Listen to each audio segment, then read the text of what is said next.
Assalamualaikum warahmatullahi wabarakatuh. Selamat pagi semuanya.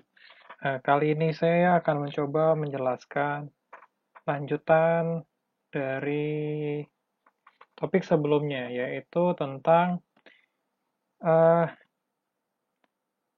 diagonalisasi dari ortogonal. Nah, diagonalisasi secara ortogonal ini menurut definisi merupakan apabila ada suatu matriks bujur sangkar A dikatakan dapat didiagonalkan secara ortogonal jika terdapat matriks ortogonal P. Sedemikian sehingga P inverse dikalikan dengan A dikalikan dengan P itu sama dengan P transpose dikalikan dengan A dikalikan dengan P. Ingat ya, sebelumnya kita sudah membahas bahwa suatu matriks ortogonal itu berlaku P inverse sama dengan P transpose. Oleh karena itu, kita bisa menyimpulkan bahwa P inverse dikalikan dengan A dikalikan P sama dengan P transpose dikalikan dengan A dikalikan P, yang merupakan matriks dari diagonal. Perhatikan bahwa untuk matriks diagonal sama dengan P inverse dikalikan dengan A dikalikan P, atau A itu sama dengan PDP inverse, ya.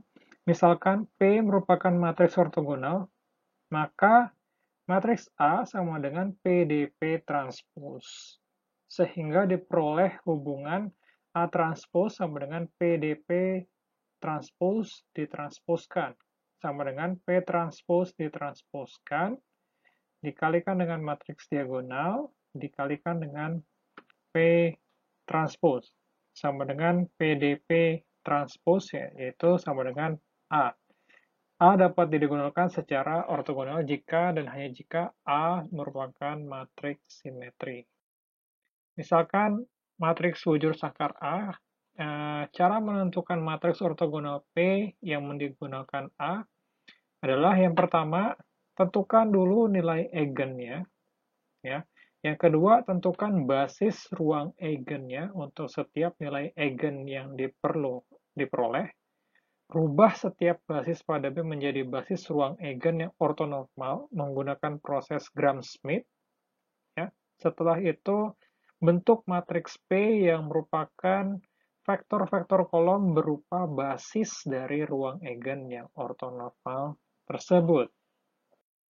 Nah, sebagai contoh, kita ambil contoh yang sebelumnya di mana matriks yang diagonalkan secara ortogonal matriks A sama dengan 1, 0, 0, 0, 1, 1, 0, 1, 1. Nah, lalu kita menggunakan proses Gram-Schmidt seperti yang sudah dijelaskan di bab yang sebelumnya. Jadi, untuk tiap basis ruang eigennya kita cari untuk setiap nilai eigen. Ya. Misalkan untuk lambda sama dengan 0, berarti U1 sama dengan 0, 1, min 1, berarti V1 sama dengan 0, 1, min 1, atau P1 sama dengan 0, 1 per akar 2, minus 1 per akar 2. Untuk lambda sama dengan 1, P2-nya sama dengan 1, 0, 0. Untuk lambda sama dengan 2, P3-nya sama dengan 0, 1 per akar 2, 1 per akar 2. Nah, oleh karena itu V1 sama dengan U1, sama dengan 0, 1, min 1. V2 sama dengan U2 dikurang dari proyeksi U2 terhadap W1, oke, sama dengan 1, 0, 0. Kemudian V3 sama dengan U3 dikurang proyeksi U3 terhadap W2 sama dengan 0, 1, 1. Ya. Dari sini kita bisa mendapatkan nilai panjang dari V1, panjang dari V2, dan panjang dari V3 masing-masing adalah akar 2, 1, dan akar 2. Jadi kita bisa mendapatkan nilai P1 yaitu sama dengan V1 dibagi dengan panjang dari V1, ya. Ini sama dengan proses Gram-Schmidt sebelumnya, ya, yaitu 0, 1 per akar 2, minus 1 per akar 2, P2 1, 0, 0, P3 0, 1 per akar 2, 1 per akar 2. Jadi basis eigennya itu yang didapatkan atau nilai P-nya itu sama ya dengan kedua cara. Dengan demikian, secara berurutan basis ruang eigen ortonormal dari matriks tersebut yaitu 0, 1 per akar 2, minus 1 per akar 2, 1, 0, 0, dan 0, 1 per akar 2, 1 per akar 2. Sehingga kita bisa menuliskan matriks P-nya, ya, dari P1, P2, dan P3, sehingga nanti kita dapatkan matriks diagonalnya, yaitu sama, yaitu 0, 0, 0, 0, 1, 0, 0, 0, 2. Nah, bagaimana sebenarnya untuk sistem persamaan linear dari sistem persamaan diferensial? Sebenarnya tinggal mengikuti langkah-langkah menyelesaikan sistem persamaan diferensial sebagai berikut. Yang pertama, sama menentukan matriks P yang mendiagonalkan A. Tulis sistem persamaan diferensial dummy membentuk U aksen sama dengan DU dengan D sama dengan P inverse AP. Tentukan solusi dari sistem persamaan diferensial untuk dummy tersebut, yaitu U aksen sama dengan DU. Kemudian solusi sistem persamaan diferensial adalah X sama dengan P dikalikan dengan U. Sebagai contoh, tentukan solusi dari sistem persamaan diferensial, yaitu dx1 per dt sama dengan x1 minus 2x2. Kemudian dx2 per dt sama dengan x1 plus x2. Nah, kalau kita tuliskan dalam persamaan sistem persamaan linear, kita bisa tuliskan x1 aksen, x2 aksen sama dengan 4 minus 2, 1, 1 dikalikan dengan x1, x2 dengan PK persamaan karakteristik, yaitu determinan dari lambda minus 4 dikali 2 minus 1, lambda minus 1 itu sama dengan 0. Nah, didapatkan nilai eigen dari matriks koefisien itu sama dengan lambda sama dengan 2 dan juga lambda sama dengan 3.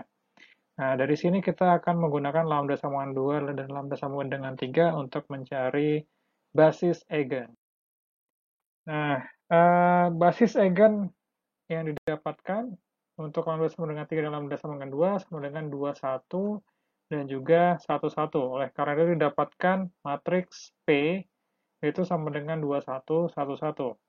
Nah, oleh karena itu kita bisa tuliskan matriks diagonalnya sama dengan P inverse dikali matriks A dikali dengan P, jadi didapatkan 3, 0, 0, 2. Oke, dari sini kita bisa tuliskan sistem persamaan diferensial dummy yang berbentuk ada di sini U aksen, ya kan, sama dengan D dikali dengan U, ya kan.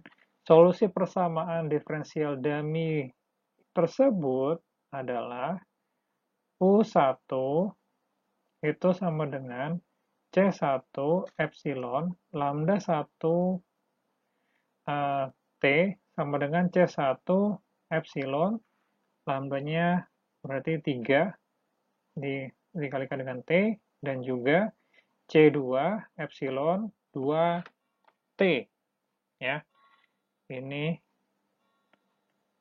dan ini U1 dan juga U2. Nah, oleh karena itu kita bisa cari solusi dari sistem persamaan diferensial sama dengan X sama dengan PU. Jadi X1, X2 sama dengan 2, 1, 1, 1. Itu dari matriks P-nya. Sedangkan matriks U-nya yaitu C1 epsilon 3T, C2 epsilon 2T, atau kita bisa tuliskan X1 sama dengan 2C1 epsilon 3T plus C2 epsilon 2T, dan juga X2 sama dengan C1 epsilon 3T plus C2 epsilon 2T. Di mana C1 dan C2 didapatkan dari harga awal X1 dan X2. Nah, sebagai contoh lainnya, tentukan solusi dari masalah nilai awal dP per dt sama dengan 2pt plus qt. Dan juga dq per dt sama dengan pt plus 2qt dengan kondisi awal P0 sama dengan 1 dan Q0 sama dengan 3. Oke, bagaimana cara penyelesaiannya? Sama seperti sebelumnya, kita cari matriks A-nya didapatkan A sama dengan 2112. Nanti kalian coba cek ya untuk mencari matriks A-nya tersebut. ya, sampai mendapatkan nilai eigennya, yaitu nilai eigennya didapatkan bahwa lambda sama dengan 1 dan juga lambda sama dengan 3. Untuk lambda sama dengan 1, di sini didapatkan nilai P-nya, ya, itu adalah minus 1, 1. Jadi basis ruang eigen untuk lambda sama dengan 1 adalah minus 1, 1. Untuk lambda sama dengan 3 hampir sama seperti sebelumnya, didapatkan basis eigennya yaitu 1, 1.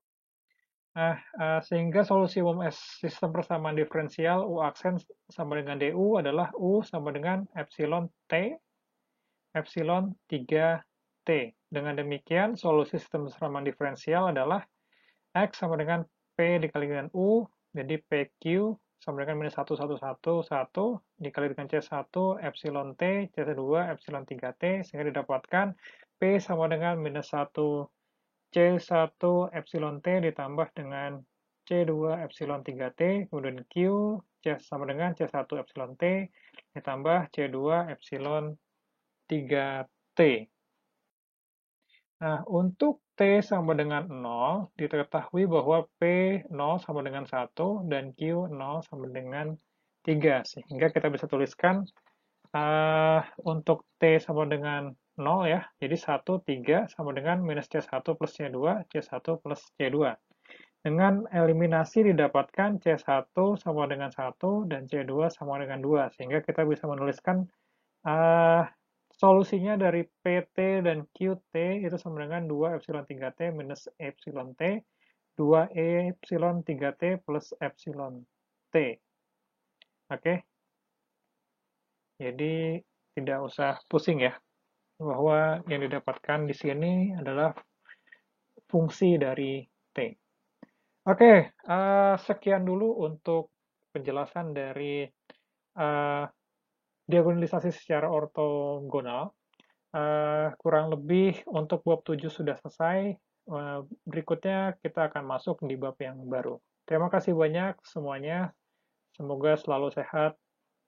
Dan wassalamualaikum warahmatullahi wabarakatuh.